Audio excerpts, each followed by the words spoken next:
Şimdi burada nazirlik şimdi çıksın bize cevap versin. Artık döze bilmirəm. Allah hakkı döze bilmirəm. Ürək partlayır. Her ne kadar da polisleri bizim üstümüze gönderirler. Bu boyda Azerbaycan halkı bakın. Niye bize destek olmur? Versin de bir tane statüsü de. Biz tek özümüz için gitmiştik. Bütün Azerbaycan ataları, anaları için, bacıları için, kardeşleri için gitmiştik. Gelin destek olun da bize. Çıksın bir nefer bu kurumlardan desin bana kardeş derdin nedir de.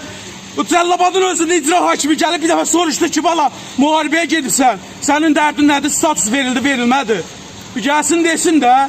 Gedirəm iş istəyirəm, bir iş yoxdur. Deyirəm evin başıma otur, bir balansa pul yoxdur. Ben nətər dolanım. Bax siz Müdafiə Nazirinə birinci dəfə gəlmirsiniz də. Hər dəfə Üçüncü dəfədir gələm, Allah haqqı. And olsun Allaha. Bizi yaradan Allah haqqı. Gələn səfər gələndə burada ya boğazımı kəsirsəm ya əlimi. And olsun Allah eləməyə. Heç kimdən qorxmuram. Heç kimdən qorxmuram. Kömək eləsinlər mənə. Bezmişəm bu həyatdan. Yaşamaq istəmirəm.